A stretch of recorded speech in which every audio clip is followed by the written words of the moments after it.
So hello everyone, this is Saurabh Nasheer. आप सबका मेरे चैनल पे स्वागत है। एंड आज फिर से संडे आ चुका है, तो पिछले एपिसोड में जो कहानी हम लोग अधूरी छोड़ के गए थे उसको ये एपिसोड में ख़त्म करेंगे। एंड जैसे कि आप लोगों ने देखा था कि हम लोग पिछले एपिसोड में मनाली तक पहुंच गए थे एंड देन फिर बाइक के लिए 3 दिन से मनाली में भटक रहे थे, भटकती आत्माओं की तरह। तो वो वाला एपिसोड अगर आप लोग ने नहीं देखा है पहले तो वो वाला देख के आ जाओ, क्योंकि वो वाला एपिसोड का कंटिन्यूएशन है ये वाला एपिसोड। एंड अगर वो वाला एपिसोड नहीं देखा है तो ये वाला एपिसोड समझ में नहीं आएगा आप लोग को, तो पहले वो देख लो। और उसका लिंक यहाँ पे कहीं पे तो आई बटन पे दिया हुआ रहेगा।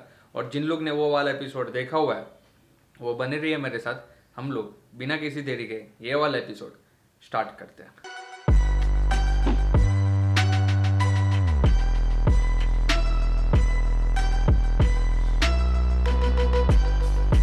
हाँ, तो फिर वो वशिष्ठ के शॉप में थे हम लोग और उसके ओनर ने बोला कि कल आना, कल देखते हैं। एंड हम लोग को यहाँ पे सबको पता है कि देखते का मतलब क्या होता है, तो हम लोग भी समझ गए थे कभी यहाँ से तो हम लोग को बाइक मिलने वाली है नहीं। एंड हमारे आंखों के सामने हमारा लद्दाख का सपना एकदम ऐसा टूटते हुए दिख रहा था हम लोग को। और फिर उदास हमारी सड़े हुए केले जैसी शक्लें लेके हम लोग मनाली में भटक रहे थे। हम दुखी थे। तो भटकते भटकते हम लोग को और एक शॉप दिख गई एंड फिर हम लोग ने सोचा कि यहाँ पे जाके भी पूछ लेते। तो वैसे तो हम लोग को बिल्कुल भी उम्मीद नहीं थी कि अभी हम लोग को बाइक मिलने वाली है कहीं से भी, लेकिन फिर सोचा कि सब जगह से ना सुन ही लिया तो और एक जगह पे जाके ना सुन लेके क्या फ़र्क पड़ता है, पूछ लेते एक बार। तो वहाँ पे गए, अंकल जी को पूछा, अंकल जी बाइक मिलेगी? अंकल जी ने बोला रुको रजिस्टर चेक करके बताता हूँ। फिर उन्होंने रजिस्टर चेक किया और बोला हाँ मिल जाएगी लेकिन कल मिलेगी। हम लोग ने बोला चलेगा और हम लोग एकदम खुश हो गए थे। फिर बातचीत हुई, अंकल जी ने सवाल जवाब किया, कहाँ जाना है, कितने दिन के लिए बाइक चाहिए, वो रेंट वेंट डिस्कस हुआ। और अंकल जी बहुत अच्छे थे, उनको हम लोग ने बताया कि देखो लद्दाख जाना हमारा सपना है और हम लोग स्टूडेंट हैं, हमारे पास इतना पैसा है नहीं, तो थोड़ा डिस्काउंट दे दो। तो अंकल ने बोला ठीक है, 1500 का 1300 कर दिया रेंट। एंड फिर डिपॉजिट 10,000 था, उसका 5,000 कर दिया, क्योंकि अंकल जी बहुत अच्छे थे। और फिर हम लोग को अगले दिन बुलाया बाइक लेने के लिए। अगले दिन हम लोग गए, हम लोग को बिठाया वहाँ पे 2 घंटा, हमारे सामने बाइक सर्विसिंग किया, हम लोग को सब बताया कि ये पार्ट अगर फेल हो गया तो कैसे उसको रिप्लेस करना है और कैसे सब करना है, वो सब अंकल ने बता दिया हम लोग को। और एक्स्ट्रा हम लोग को दिया brake wire, clutch wire and फिर ट्यूब्स दे दिए। एंड क्योंकि वो सब ब्रेक होते रहता है लद्दाख के रास्ते में, तो वो सब एक्स्ट्रा हम लोग को दे के रखा और बोला अगर यूज़ करोगे तो उसका पेमेंट मैं डिपॉजिट में से काट लूँगा, ऐसा सब। ठीक है, तो 15 के दिन हम लोग के हाथ में बाइक हम लोग को मिल गई थी। तो बाइक लेके हम लोग फिर निकल गए कुल्लू के रास्ते पे, ऐसे ही देखने के लिए कि बाइक बराबर चल रही है कि नहीं, क्योंकि अगर फिर ट्रिप पे निकल गए और कुछ प्रॉब्लम आ गई बाइक में तो वहाँ पे हम लोग को कोई मैकेनिक मिलेगा नहीं। तो सोचा एक राउंड मार के आते हैं और देख लेते कि बाइक बराबर चल रही है कि नहीं, कुछ प्रॉब्लम रहेगी तो अंकल जी के पास जाके सब ठीक करवा लेंगे वापस। ठीक है, तो ये 10-15 किलोमीटर भी हम लोग को चला गए, जो खुशी मिल रही थी ना, मतलब बाइक, मतलब 3 दिन से भटक रहे थे और फिर अभी हाथ में बाइक आ चुकी है और वो बाइक हम लोग चला रहे रास्ते पे, तो एक अलग ही खुशी मिल रही थी। मतलब इतनी खुशी आज तक नहीं हुई। हाँ, तो फिर 16 जून की सुबह वो सुबह थी जब हम लोग लद्दाख के लिए निकलने वाले थे। तो सुबह कुछ 6-7 बजे उठ के मस्त बाइक पे सामान वामान लोड कर लिया। मेरे बाइक पे तीनों के रक्सैक एंड दूसरे बाइक पे प्रणव और हार्दिक जाने वाले थे, तो साइड में 5-5 लीटर के पानी के कैन लगा दिए थे, क्योंकि भाई रास्ते में पानी मिले ना मिले कुछ भरोसा नहीं, तो बिल्कुल रिक्स नहीं लेने का। ठीक है। तो फिर मेरा बाइक तो मतलब फुल्ली लोडेड था एकदम, मतलब इतना बड़ा बाइक और इतना सारा सामान पीछे लगाया हुआ था, ऊपर से मैं दुबला पतला और मैं बाइक चला रहा हूँ, लोग देख रहे हैं ऐसा कि मतलब ये ऐसा लुखा आदमी इतना बड़ा बाइक और इतना सारा सामान लेके कहाँ पे जा रहे हैं। लेकिन हमको कुछ फर्क नहीं पड़ रहा था भैया, हम तो फुल पटेली में चला रहे थे अपना बाइक। तो हम लोग मनाली से पेट्रोल वेट्रोल सब फुल करके निकले हुए थे, लेकिन मनाली और रोहतांग के बीच में कहीं पे तो एक खतरनाक वाला सीन हो गया। ठीक है, अभी क्या सीन हुआ वो मैं बताता हूँ। एक अनाड़ी राइडर था जो मेरे आगे आगे चला रहा था डबल सीट में। ठीक है, टूरिस्ट था वो, तो स्लोप में उससे बाइक हो गई बंद। ठीक है, तो उसकी बाइक बंद हो गई और उसके पीछे पीछे में था, तो मुझे भी अर्जेंट में ब्रेक मारनी पड़ी। और अर्जेंट में ब्रेक मारने की वजह से और स्लोप पे खड़े होने की वजह से मेरा बैलेंस गया बिगड़। ठीक है, और बैलेंस बिगड़ने की वजह से बाइक गई मेरी गिर, तो बाइक यहाँ पे गिरी हुई है और मैं ऐसा साइड में चला गया। ठीक है, तो अभी मैं साइड में खड़े होकर देख रहा हूँ कि भैया 300 किलो की बाइक है, ऊपर से पीछे 50-60 किलो का सामान बंधा हुआ है, तो अभी मैं अकेला नाजुक प्राणी इसको उठाऊँ कैसे। और यहाँ पे हार्दिक को मैंने पहले ही बोला था कि भैया तू पीछे रहना, ताकि अगर कुछ भी प्रॉब्लम होए तो एटलीस्ट तुम दोनों आके हेल्प कर सको। लेकिन भैया हार्दिक तो था हमारा पटेल, वो फुल पटेली में फॉर्म में आगे चला गया हुआ था और यहाँ पे नेटवर्क भी नहीं था कि मैं कॉल करके उसको वापस बुलाऊँ। और ऊपर से टंकी में से पेट्रोल ओवरफ्लो हो रहा था, मतलब बाहर गिर रहा था। और मेरे दिमाग में एक टेंशन और बढ़ रहा था कि अगर ये आग वाग लग गई बाइक को तो ख़त्म है, ट्रिप ख़त्म, सब ख़त्म, यहाँ पे ही लोचा हो जाएगा। तो मैंने फिर बजरंग बली का लिया नाम और जय बजरंग बली बोल के, मतलब जितनी ताकत थी उतनी ताकत लगा के अकेले पूरा बाइक खड़ा किया स्लोप पे।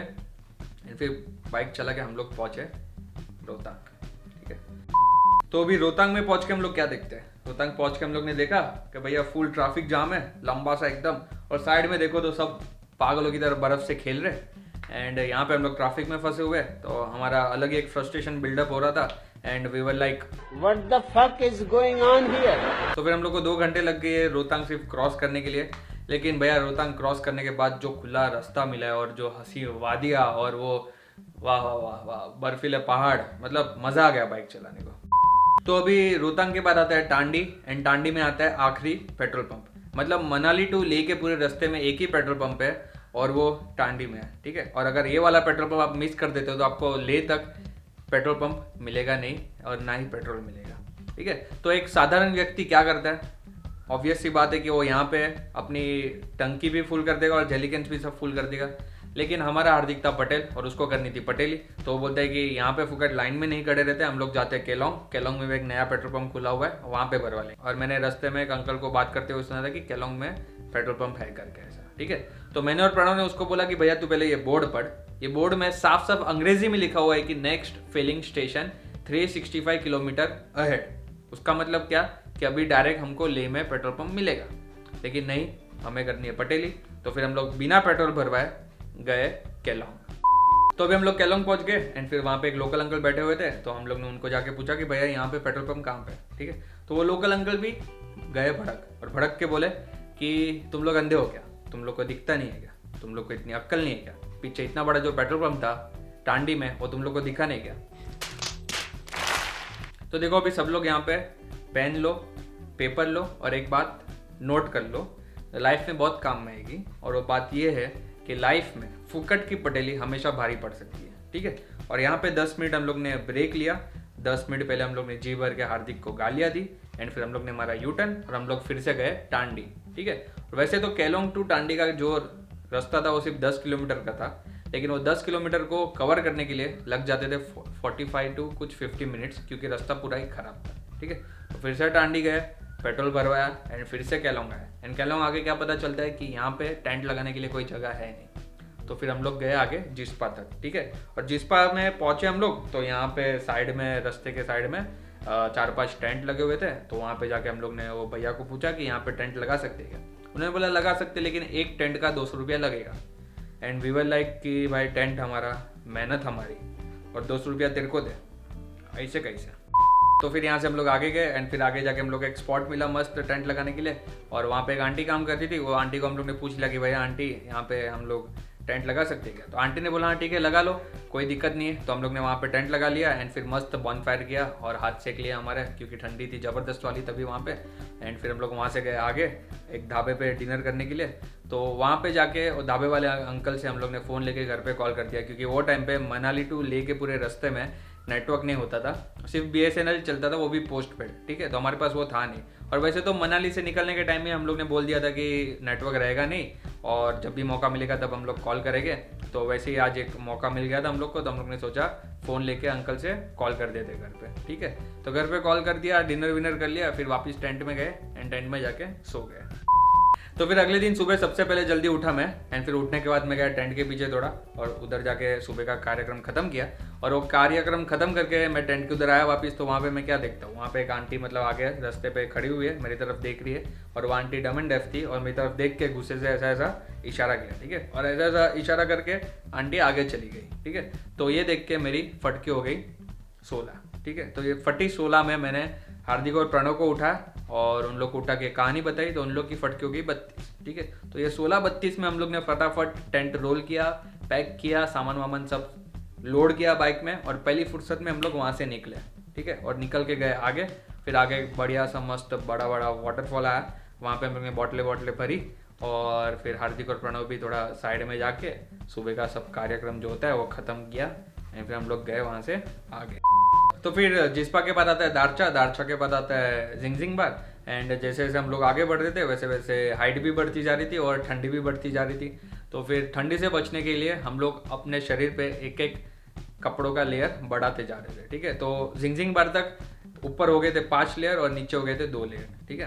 तो ऊपर 5 लेयर में था सबसे पहले थर्मल के ऊपर एक फुल स्लीव टी शर्ट, उसके ऊपर एक स्वेटर, उसके ऊपर और एक स्वेटर, उसके ऊपर और एक स्वेटर, ठीक है। एंड फिर नीचे था थर्मल और एक जीन्स उसके ऊपर, ठीक है। और दूसरा एक जुगाड़ था कि हम लोग मुंह में वो जो लहसुन रहता है ना, लहसुन, कच्चा लहसुन मुंह में रखा हुआ था हम लोग ने, और उसको टाइम टू टाइम थोड़ा चबाते थे तो उसका जो रस होता था वो रस हम लोग चूस लेते थे। तो उससे क्या होता था, शरीर के अंदर थोड़ी गर्मी बनी रहती थी, ठीक है। और ये वाला जो जुगाड़ था ना, वो जो बाइक वाले अंकल थे ना, उन्होंने हम लोग को बताया था, और ये वाला जुगाड़ भी बहुत अच्छा चल रहा था। अंदर हम लोग को थोड़ी थोड़ी गर्मी मिलती रहती थी।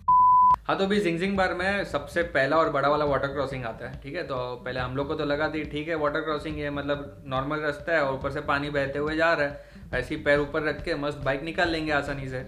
लेकिन भैया रास्ते पे पड़े हुए थे पत्थर बड़े बड़े, और उसके ऊपर से बाइक लेके जाना बिल्कुल भी आसान नहीं था। तो बीच वाटर क्रॉसिंग में मेरे को मेरे पैर नीचे रखने पड़े, और उसकी वजह से जो हमारे सस्ते स्पोर्ट्स शूज़ थे जो बिल्कुल भी वाटर प्रूफ नहीं थे वो हो गए गीले, उसके वजह से सॉक्स भी गीले हो गए और घुटनों तक हमारा थर्मल और जीन्स भी गीला हो गया, ठीक है। तो यहाँ पे वाटर क्रॉसिंग तो हमारा क्रॉस हो गया, लेकिन ये गीलेपन के साथ हम लोग आगे ट्रैवल नहीं कर सकते क्योंकि ठंड थी और ये गीलेपन की वजह से ज़्यादा ठंड लग रही थी, ठीक है। तो साइड में हम लोग बैठ गए मस्त अपना पैर वैर सब सुखाने के लिए। तो जीन्स और थर्मल तो थोड़ा बहुत सूख गया, लेकिन जूतों को सुखाना यहाँ पे था एकदम ही नामुमकिन, ठीक है। तो यहाँ पे फिर हम लोग ने एक जुगाड़ लगाया। क्या किया, जो गीले सॉक्स थे ना उसको बाइक पे लगा दिया हम लोग ने सूखने के लिए, और नए वाले सॉक्स निकाले, उसको पहन लिया, और उसके ऊपर एक पॉलीथीन बैग पहन लिया, और उसके ऊपर जूते पहन लिए, ठीक है। तो यहाँ पे अभी जूते गीले थे लेकिन हमारे पैर गीले नहीं हो रहे थे। तो ये जुगाड़ हम लोग के काम में है, और हम लोग को पैरों में अभी बिल्कुल भी ठंडी नहीं लग रही थी। हाँ, तो अभी ये जुगाड़ के साथ हम लोग आगे निकले, एंड फिर जिंगजिंग बार के बाद आता है बारालाचा पास। बारालाचा मतलब रोहतांग जैसा ही है, पूरा बर्फ से भरा हुआ रहता है और हाइट पे है, ठीक है। तो हम लोग बारालाचा पहुंचे टॉप पे, और देख रहे हैं पूरा बर्फ से भरा हुआ मस्त एकदम, इतना सारा बर्फ तो लाइफ में पहली बार देख रहा था मैं। एंड इतनी ठंड, मतलब इतनी ठंड के 10 मिनट वहाँ पे आप खड़े रह जाओ ना तो ठंड से जम जाओगे, उतनी ठंड। और रास्ते पे भी बर्फ जमा हुआ था हल्का हल्का सा। और हम लोग टॉप पे पहुंचे तो हमारे दिमाग में यही चल रहा था कि भाई फटाफट ये पास को क्रॉस करे और जल्दी से नीचे उतरे, वरना ऊपर के ऊपर ही खत्म हो जाएंगे, ठीक है। और उतने में आते पीछे से राइडर का एक ग्रुप 5-6 लोग थे वो लोग, और फुल राइडिंग जैकेट पहना हुआ है, राइडिंग गेयर्स पहने हुए हैं मस्त वाले, और फिर ऐसे माथे पे गोप्रो लगाया हुआ है। और लाइफ में तभी मैं पहली बार गोप्रो देखा। तो वो लोग आए एक एक करके हम लोग को ओवरटेक करते हुए जा रहे थे। एंड फिर यहाँ पे हो गया एक सीन। तो अभी सीन क्या हुआ वो मैं बताता हूँ। उन लोग का एक राइडर था मेरे आगे जिसने अचानक से मतलब ब्रेक मार दी, और उसकी वजह से मेरे को भी ब्रेक मारनी पड़ी। एंड मेरे बाइक के नीचे था थोड़ा बहुत बर्फ़, एंड उसकी वजह से मेरी बाइक हो गई स्लिप, एंड मेरा भी बैलेंस चला गया। और बैलेंस जाने की वजह से मेरे पैर का जो जूता था वो निकल गया, क्योंकि वो गीला था और प्लास्टिक का थैली पहना हुआ था, तो वो स्लिप होके जूता निकल गया, ठीक है। तो अभी यहाँ पे मैं खड़ा हुआ, उन लोग का एक राइडर था पीछे, वो आया एंड आके मेरी हालत देख के बोलता है कि भैया क्या मजाक कर रहे हो, तुम लोग लद्दाख जा रहे हो, तुम लोग ने प्रॉपर जूते नहीं पहने, प्लास्टिक का थैली पहना हुआ है, ऊपर से राइडिंग गियर्स भी नहीं पहने, क्या मजाक चालू है, ऐसा वैसा, ठीक है। तो अभी आप लोग बताओ, यहाँ पे मेरी बाइक गिरी हुई है, मेरे पैर में एक जूता नहीं है, एंड ये भाई मदद करने के जगह पे मेरे को भाषण दे रहे हैं, ठीक है। तो ये बात का कोई सेंस लग रहा है आप लोग को? नहीं ना, लेकिन उससे बड़ा लग रहा था वो टाइम पे, ठीक है। तो फिर बाद में उसने मदद की, मैंने जूता वूता पहना, बाइक वाइक खड़ी की, एंड वो आगे निकल गया। तो भैया अभी नीचे उतरने में ना अलग ही फट रही थी, ठीक है, क्योंकि देखो पूरा घाट एरिया था, एंड अगर टर्निंग पे अगर जोर से ब्रेक मार दिया तो स्लिप होने का डर, एंड स्लिप होके गिरने का डर, अगर ब्रेक नहीं मारा तो सीधा खाई में जाके गिरने का डर, ठीक है। तो यहाँ पे फटी फटी में हम सीख गए कि बाइक को थोड़ा बहुत गियर से कैसे कंट्रोल किया जाता है, ठीक है। तो फिर धीरे धीरे करके हम लोग बारालाचा के नीचे पहुँचे, एंड नीचे पहुँचते ही आता है फिर से एक बड़ा सा वाटर क्रॉसिंग, ठीक है। और यहाँ पे आप लोग को तो पता ही है, पटेली में हार्दिक तो आगे ही चले जाता है, क्योंकि भैया उसके पीछे बैठा हुआ था प्रणव, और वाटर क्रॉसिंग आता है और कुछ भी प्रॉब्लम होती है तो प्रणव उतर जाता है, एंड बाइक हो जाती है हल्की, तो बाइक आसानी से निकल जाती है। एंड मेरे बाइक पे बंधा हुआ था सामान, तो उसकी वजह से मेरी बाइक नहीं निकल पाती, ठीक है। तो यहाँ पे फिर से वाटर क्रॉसिंग के बीचों बीच मेरी बाइक गिर गई, ठीक है, और उसके साथ साथ मेरा जूता भी फिर से निकल गया। और इस बार तो जूता पानी के साथ नीचे जाने ही वाला था, उतने में दुर्गेश भैया ने पकड़ लिया, ठीक है। हाँ, दुर्गेश भैया, यहाँ पे और एक ग्रुप था जो वाटर क्रॉसिंग में अटका हुआ था, उनके मेंबर है दुर्गेश भैया। तो ये वाला जो ग्रुप था ना वो बहुत अच्छा था, तो ये आप नोट कर लेना, आप लोग को आगे समझेगा क्यों मैं ऐसा बोल रहा हूँ, ठीक है। तो इन लोग ने यहाँ पे मेरी मदद की, आप लोग जैसे कि वीडियो में देख सकते हो। तो इन लोग ने पूरी हेल्प की वाटर क्रॉसिंग क्रॉस करने में, एंड ये बड़ा वाला वाटर क्रॉसिंग था, तो बाइक चल भी नहीं रही थी, तो मान करके कैसे तो करके ये पूरा वाटर क्रॉसिंग क्रॉस किया। एंड फिर आगे फिर से हम लोग थोड़ी देर बैठे, हमारा सब जो भी जीन्स वीन्स गीला हुआ था उसको सुखाने के लिए।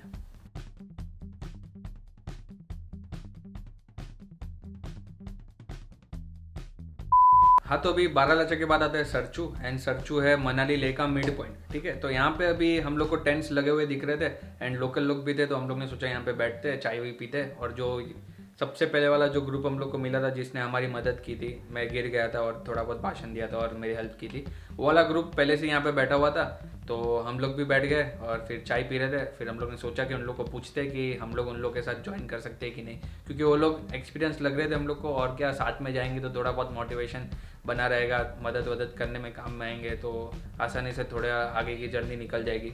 लेकिन फिर उन लोग ने बोला कि नहीं भाई, हम लोग का कुछ फिक्स नहीं है, हमारे 2 बंदों को MS हो चुका है, उसकी वजह से उन लोग को सर में दर्द हो रहा है, तो वो लोग रेस्ट कर रहे हैं। अगर उन लोग को ठीक हुआ तो हम लोग निकलेंगे, अगर ठीक नहीं हुआ तो आज की रात सरचू में भी रुक सकते हैं, कुछ भरोसा नहीं। तो फिर यहाँ पे हम लोग भी मतलब कंफ्यूज हो गए कि क्या करें, कि सरचू में एक रात रुक के अगले दिन वापस मनाली चले जाए या फिर आज ही आगे निकल जाए। हम लोग को कुछ समझ में नहीं आ रहा था, थोड़ी बहुत हम लोग को भी डर लग रहा था।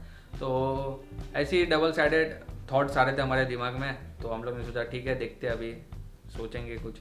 उतने में ये जो वाटर क्रॉसिंग में हम लोग की मदद की थी वो वाला ग्रुप आ गया, वो लोग भी यहाँ पे रुक गए चाय पीने के लिए, ठीक है। तो फिर सब बैठे हुए थे और एकदम महफिल जम गई, गाने वाने गा रहे, गिटार विटार बजा रहे, अपनी अपनी कहानियाँ सुना रहे। फिर हमने भी हमारी कहानी सुनाई।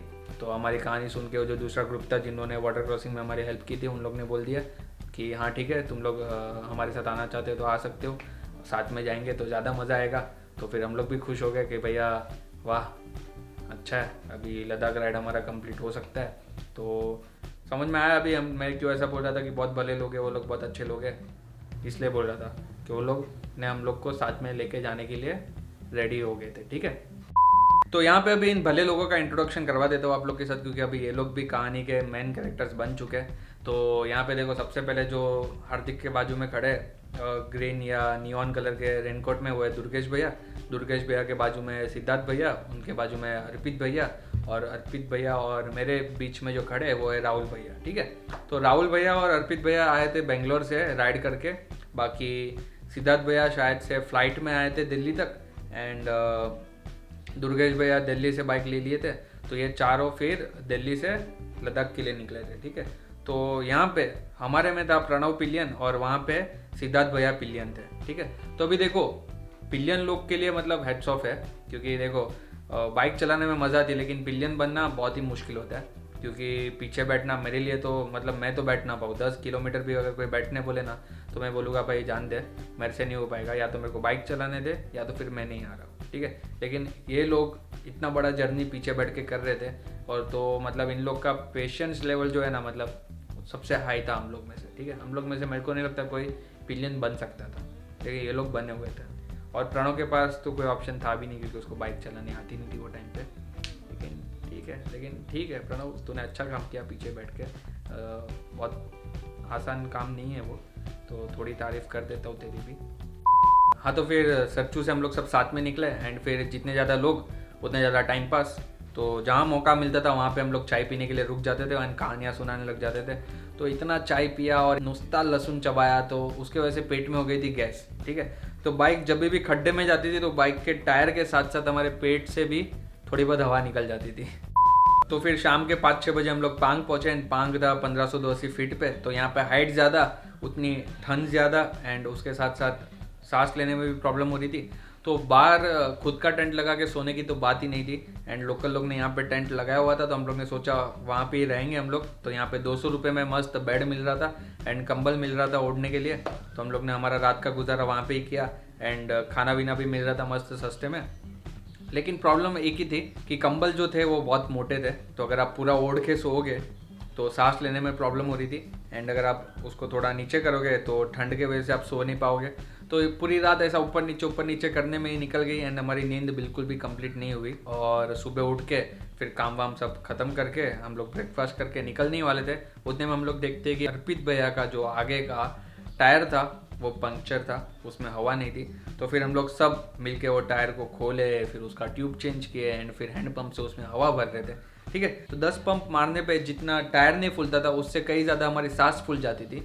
तो भैया 10 पंप मारो फिर मजदूर चेंज। ठीक है, तो ऐसा 10-10 पंप करते करते सबने मदद करते करते 1 घंटा कुछ निकल गया हम लोग का ये टायर के पीछे ही। एंड फिर कुछ 10 बजे हम लोग यहाँ से निकले। तो अभी तो आधा घंटा भी नहीं हुआ था हम लोग पांग से निकले थे और हम लोग एक ज़बरदस्त वाले पॉइंट पे आ चुके थे। तो फिर क्या, बस फोटोबाजी चालू हो गई और 1 घंटा बर्बाद।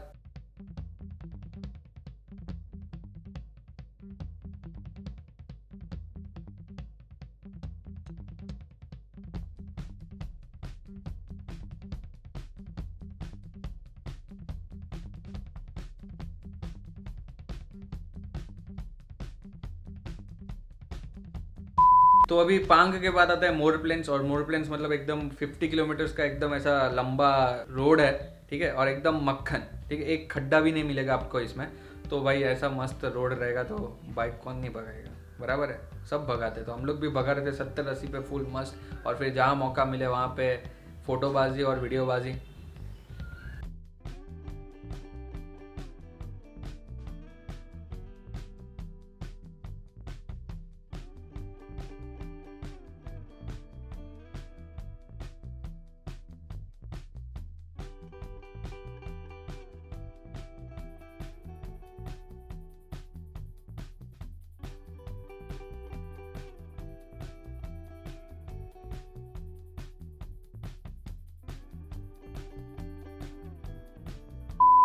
हाँ, तो फिर सब 70-80 पे भगा रहे थे एंड मैं तो आजू बाजू के नज़ारे देखने में व्यस्त था एकदम। एंड मेरे आगे थे राहुल भैया। एंड राहुल भैया ने कब इशारा किया रुकने का मेरे को पता ही नहीं, और वो इशारा करके आगे जाके थोड़ा रुक गए। ठीक है, और मेरा ध्यान था नहीं बिल्कुल भी, मैं आजू बाजू में मस्त देखते देखते ऐसा बाइक चला रहा हूँ। और जैसे ही मैंने आगे देखा तो राहुल भैया खड़े हुए। एंड यहाँ पे मुझे रियलाइज़ हुआ कि आई फक्ड अप। ठीक है, तो यहाँ पे मैंने दोनों ब्रेक मारने की ट्राई की लेकिन मेरी बाइक रुकी नहीं। एंड मेरी बाइक जाके राहुल भैया को पीछे से ऐसा पप्पी दे दी। एंड वो पप्पी में मैं ऐसा उड़ के गिरा। एंड राहुल भैया को पप्पी मिली तो राहुल भैया भी बाइक के साथ जाके आगे जाके गिर गए। एंड यहाँ पे नसीब से हम लोग को दोनों को कुछ लगा नहीं, लेकिन मेरे बाइक का आगे का टायर हो गया था पंचर इम्पैक्ट की वजह से। एंड जो हैंडल था वो भी बैंड हो गया था, और राहुल भैया का जो पीछे का मडगार्ड था वो थोड़ा सा बैंड हो गया था। तो यहाँ पे फिर से टायर खोला, ट्यूब चेंज किया, उसको हैंड पंप से हवा भरा। एंड ये सब प्रक्रिया में हमारा फिर से 1 घंटा बर्बाद। तो हमारा प्लान था 4-5 बजे तक ले पहुंचना, लेकिन आज का दिन आप लोग ने देख लिया कैसा था। सुबह सुबह अर्पित भाई का टायर पंचर, फिर फोटोबाजी, फिर वापस फोटोबाजी वीडियोबाजी एंड फिर से मेरा टायर पंचर। तो ये सब में 4-5 हमारे वहीं पे बच चुके थे। और फिर हम लोग निकले वहाँ से फटाक से। एंड देखते ही देखते अंधेरा हो गया। एंड फिर अंधेरे में हम लोग अंधे की तरह बाइक चला रहे थे, क्योंकि सामने से जो भी व्हीकल आ रही थी उन लोग की लाइट हम लोग को ऐसा अंधा ही बना चुकी थी। तो फिर अंधेरे में चलाते चलाते हम लोग कुछ 8-9 बजे ले पहुँचे। तो फिर 8-9 बजे हम लोग ले पहुँचे एंड फिर हम लोग ने होटल में चेक इन किया। एंड फिर चेक इन करने के बाद हम लोग ने थोड़ा नहाया धोया, खाना वीना खाया। एंड फिर हम लोग एक रूम में जमा हो गए। फिर जमा होकर हम लोग सब फिर से कहानियाँ सुना रहे थे एक दूसरे के बारे में, हॉस्टल की ऐसी वैसी सब कहानियाँ। ठीक है, तो कहानियाँ सुनाते सुनाते सुबह के 3-4 बज गए, हम लोग को पता ही नहीं चला। ठीक है, एंड अभी हम लोग गए सोने के लिए, क्योंकि सुबह हम लोग को 8-9 बजे निकलना था खारदुंगला के लिए। ठीक है, तो इस दिन भी हमारी नींद कंप्लीट नहीं हुई थी। और फिर सुबह 8-9 बजे उठ के हम लोग गए खारदुंगला। तो यहाँ पे मैं बैठा था राहुल भैया के पीछे, दुर्गेश भैया बैठे थे अर्पित भैया के पीछे। एंड बाकी प्रणव, हार्दिक और सिद्धार्थ भैया नहीं आ रहे थे हमारे साथ, क्योंकि उन लोग को थोड़ा रेस्ट करना था, वो लोग थके हुए थे। और सिद्धार्थ भैया को मोनेस्ट्री घूमना था ले में, तो वो लोग हमारे साथ नहीं आए। ठीक है, तो फिर 1-1.5 घंटे में हम लोग खारदुंगला पहुंचे। और फिर खारदुंगला से जो नज़ारा था ना, मतलब भाई ऊपर से अलग ही नज़ारा दिख रहा था, बर्फीले पहाड़। एंड ये जो बोर्ड है फिर खारदुंगला का, उसके सामने खड़े रह के फ़ोटो खींचा। तो मतलब ऐसा फील हो रहा था कि आज से मैं तुम सब लोगों का सर्वशक्तिशाली इकलौता भगवान हूँ।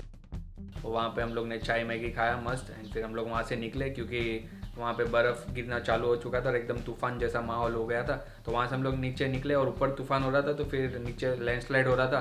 तो रास्तों पे छोटे छोटे पत्थर गिरे हुए थे, हम लोग जा रहे थे। फिर उतने में एक बड़ा सा पत्थर अर्पित भैया और दुर्गेश भैया के बाइक के आगे आगे गिरा। एग्जैक्ट, ठीक है। तो ये सब देख के सुन के और लैंडस्लाइड हो रहा था, वो सब दिमाग में आ रहा था, तो फटी पड़ी थी एकदम। तो फटाक से हम लोग गए रूम पे, और जैसे ही रूम पे पहुंचा मैं, वैसे ही मेरे को AMS हिट हुआ, क्योंकि 2 दिन से नींद कंप्लीट नहीं हुई थी और मैं पानी भी कम पी रहा था।